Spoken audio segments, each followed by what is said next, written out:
It was 1977. Star Wars is just released in theaters.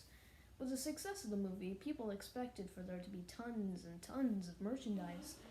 But they would be wrong, as Star Wars wasn't necessarily as popular as it was after its release. So many companies declined when they were given the option to make Star Wars merchandise. Except one toy company. The toy company was named Kenner.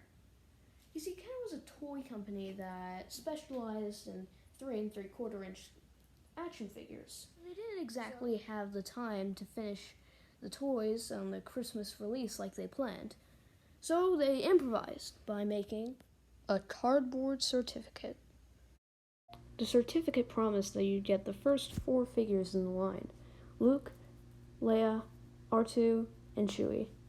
Along with those 4, we also released Hammerhead, Han Solo, Greedo, Obi-Wan, C-3PO, and some stormtroopers that go along with it. But something was wrong with Greedo and Hammerhead's clothes. They looked nothing like the ones from the original movie. Now, this might be because they wanted to get it out as quickly as possible, and so they didn't really care about the other characters. Here's a picture of vintage Greedo. He has a light green jacket and some light green pants. Now let's compare him to the actual Greedo. Here's Greedo in A New Hope. He has a brown jacket, or orange, and he has a light blue shirt with some yellow stripes. This is why you came here, right? Me being angry about poorly designed clothes for toys, made in 1977. Despite some minor misconceptions with clothes, the first line of Star Wars Kenner toys was, all in all, pretty good. It was a huge success with children. They bought all the playsets, all the vehicles, all the toys. It felt like Kenner Star Wars was always on top. Transformers and Thundercats couldn't even compete with Luke Skywalker and friends. The elevator! Hurry! Now cross the light bridge! And with all this happening, people were excited for the next wave of figures. But they had to wait about 3 years for the sequel, Empire Strikes Back, to come out. Finally, in 1980, Kenner released Wave 2 of Star Wars figures for the Empire Strikes Back movie. The figures consisted of Luke, Han, and Leia in their Hoth and Bespin uniform, Boba Fett, Yoda, Lando Calrissian, Lobot, Ugnaught, and a few more. Playset from Kenner Star Wars The Empire Strikes Back collection. What made Wave 2 great is what they added last. The Empire's landing! It's new AT-AT, the all-terrain armored transport from Kenner. Batteries not included, action figures each sold separately. You can make AT-AT walk. Its legs are big enough to crush obstacles. You can move AT-AT's head and pretend to scan for rebels. AT-AT has a cockpit for Imperial Commander and AT-AT driver and laser machine guns. When you push a button to fire the laser cannons, you activate battle lights and sounds. There's even a troop compartment. New AT-AT from Kenner's Star Wars, The Empire Strikes Back collection. Brilliant. The AT-AT, Dagobah, Bespin, all of it was amazing. And it was really got everyone excited for what would come next. Only problem is part of what came next. While many can argue that some of the best things came from Return of the Jedi, such as the Rancor or Jabba the Hutt, Gladly, Jabba the Hutt. C-3PO, Gamorrean Guard, and Jabba the Hutt playset each sold separately. Mr. Hutt, you've captured my friend. Free him and keep me instead. That's a sorry tale, but this tale make you sorrier. Jabba the Hutt playset and other but it wasn't exactly all. Rebo's got the beat, and the band plays on. You can relive it all with Kenner's Star Wars Return of the Jedi collection. Introducing Size Noodles and the Rebo Band. Jabba the Hutt action playset sold separately. Play it again, Si. Starring Size Noodles, Droopy McCool on clarinet, Max Rebo on organ. Ribbit, Rebo. Dance, Droopy.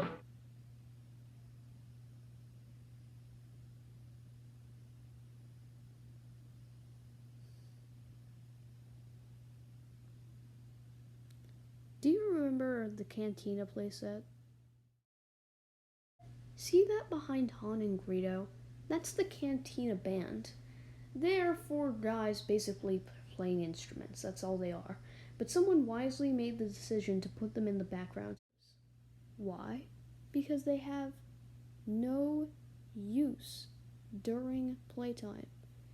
Even if you did make like a small slot so that they could play their instruments, that could still be a slot for other figures to stay there and actually do something. Tell me why 3 guys playing instruments somehow got figures for no reason other than the fact that they did. Sure, they're memorable.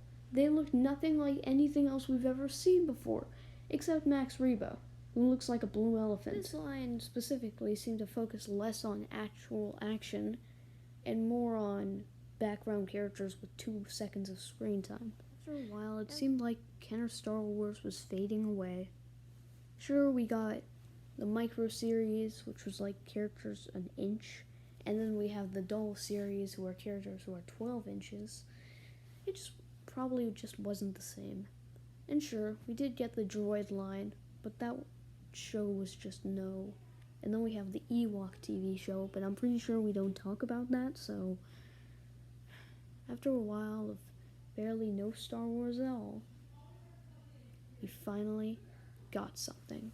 Listen, the explosive words and sounds of the Star Wars Comtech system. Imagine yourself in the movie. I sense a disturbance in the Force.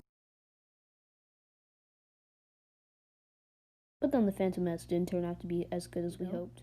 We did manage to get one other thing. Power of the Force, with all new Power FX figures with electronic movie lights and sounds. Blaze across Tatooine with Power FX R2-D2. Control his secret mission, along with his droid lights and sounds. And only Kenner brings you the real movie lights and action. Recreated original trilogy characters. And that's how it's been for a while. Power of the Force went on for a little bit, but I'm pretty sure they canceled it. And they also made new lines for each movie. So, it's been pretty boring.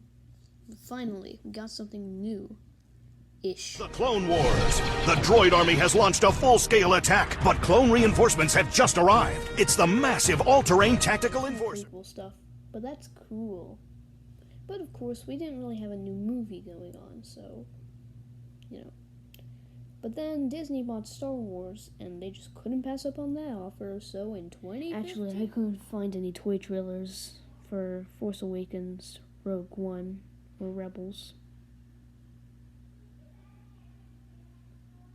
I'm sorry. I'll see myself out.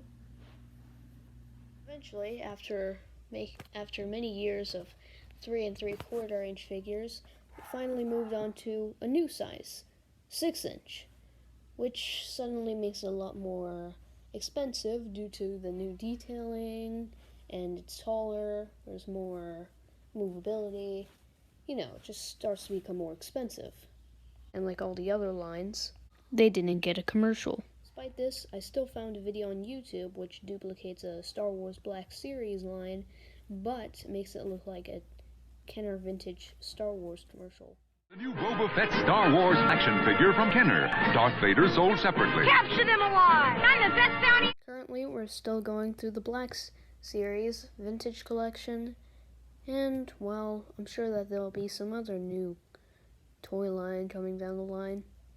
Not sure what, though, but they probably won't make a commercial for it. Of course, we did have many other lines. We had the Micro series, we had the other Micro series, which was actually for some reason taller, the Titanium series, and of course, everyone's favorite series, the Star Wars Buddies line. Why? But I think that the real question for today is, what happened to the commercials? Commercials. Pretend there's an echo.